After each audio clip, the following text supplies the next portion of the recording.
Okay, here's a problem. You're in class, and for a class, you have a book report that's due in 20 days, and you're trying to decide whether a 400-page novel is something that you can do. Do you have the time to do it? I'm going to walk you through this to describe this concept of capacity. And this is a real problem that I was dealing with myself when I was in 8th grade. Do I have the time to do the novel that I think I want to do for a book report? So capacity. Normally, you see a lot about capacity as an object, and that is the maximum amount a container can hold. So you might think of units of cups, gallons, and liters. So a truck will have a certain capacity of fuel that it's holding. But then a car, passenger vehicle, it may not hold as much, so its capacity of fuel that it's carrying is a bit less. That is the capacity that you've probably seen and we all use all the time. But I'm going to talk about something a little bit different, and that is operating capacity. And that's the maximum output that can be completed within a unit of time. So basically that's like saying, how many pages can I read within 20 days? Because that tells me whether 400 pages is something I can do or whether I need to pick another book. So here we go. Imagine that I'm trying to figure out how to do this book report in 20 days and how this would work if I have a 400-page novel in order to do it. So the novel's 400 pages, and there are 20 days to do it, so that means I would need to do 20 pages per day. That's the capacity that I would need to demonstrate in order to be able to finish according to the deadline. But then I also need to write the report, so I'm actually going to take maybe 4 days for that, because reports sometimes take time to write. So what if it's 400 pages done in 16 days? Well, that means I would need a higher level of capacity demonstrated. I would need to have 25 pages per day on average in order to be able to do this report. Otherwise, I probably should try to find a shorter novel. But there are a number of different things that might impact the capacity that I might get in a given day, and I just listed some of them here.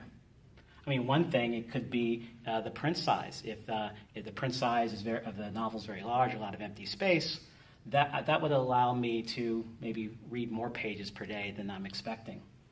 Or it could be just if it's taking me more time, or I found the book challenging to read, or that could slow me down, or if I have a lot of great interest in a certain part of the story, I'm actually have more pages read on a daily basis.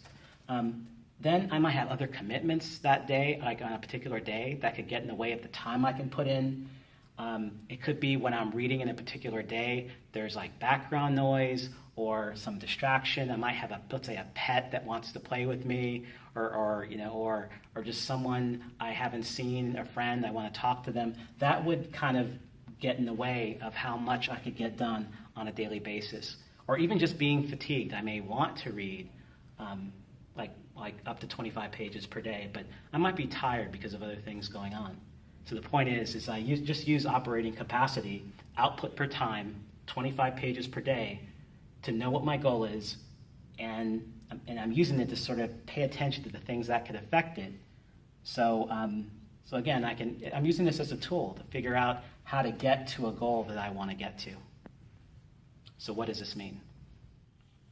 So my target capacity, operating capacity, was 25 pages per day. That was, again, my goal. But in practice, sometimes it was less because of the conditions I mentioned before. And sometimes it was often more, because once I knew it was a target, I could reach for it. And I knew if I really need to get at least 25 per day in order to be able to meet my goal. So again, operating capacity was good for potential, setting a target, but also there was a real capacity of what I do on any given day. So the big difference between container and operating capacity, when you're dealing with capacity as a container, again, a cup, a gallon, a liter, I mean, really that's a maximum for what something can hold.